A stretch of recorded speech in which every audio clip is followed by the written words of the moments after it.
Bienvenidos de nuevo al canal, soy el historiador y vamos a conocer un poco la historia de Kang, el conquistador y viajero del tiempo, que lo vamos a ver bastante en estos momentos en la nueva película de Ant-Man and the Wasp, así que vamos a conocerlo de una vez.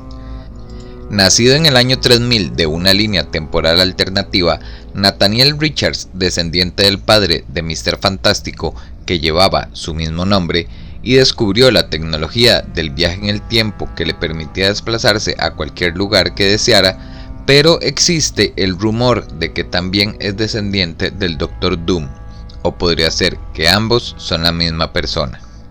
Todo es muy confuso. Su primera parada fue el antiguo Egipto, tomó el poder y reinó durante una década como el faraón Ramatut, hasta que tuvo que huir tras una pelea con los Cuatro Fantásticos, y llegado al siglo XI se convirtió en el Centurión Escarlata, y luego asumió el nombre de Kang el Conquistador. El siglo se hallaba sumido en disturbios y fue fácil de subyugar. Kang viajó a 1901 en busca de nuevos desafíos, y fundó la ciudad de Timely en Wisconsin como Victor Timely. Antes de regresar al siglo XI, reunió una élite guerrera llamada los Anacronautas, procedentes de todas las épocas de la historia, y ya en el futuro se enamoró de la princesa Ravonna.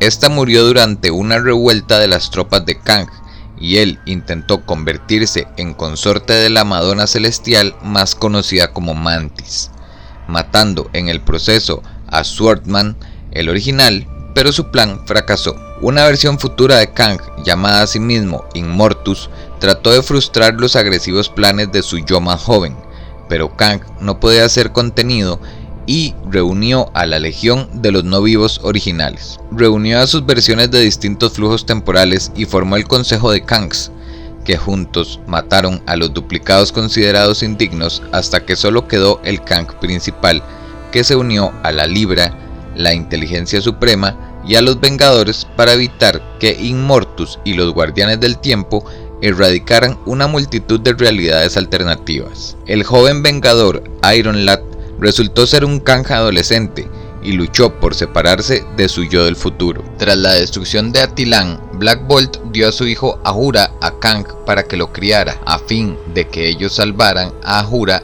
del inminente fin del multiverso. Esto desencadenó después una serie de batallas en el tiempo entre Kang y los Inhumans. Cuando Visión abdujo a Kang niño para intentar eliminarlo, Kang respondió tratando de eliminar a los Vengadores cuando eran bebés, pero Wasp corrigió las cosas devolviendo el niño a Kang. Más tarde, Kang secuestró a Adam Warlock para evitar que se reunieran las gemas del infinito. Kang es el señor de los viajes temporales por excelencia, y su traje le proporciona fuerza aumentada, proyección de campos de fuerza y de energía, y suele ir armado con un arsenal futurista, y por si fuera poco, tiene amplio conocimiento de historia, tácticas militares, física e ingeniería. Kang puede viajar a cualquier momento de la historia, pero sus continuos saltos temporales han originado historias alternativas en las que no se puede confiar por completo en las motivaciones de héroe o villano alguno. Vamos a ver cómo nos sorprenden con el Kang que vamos a ver en la pantalla grande, porque es un personaje con un potencial enorme que estoy seguro de que va a dar mucha lucha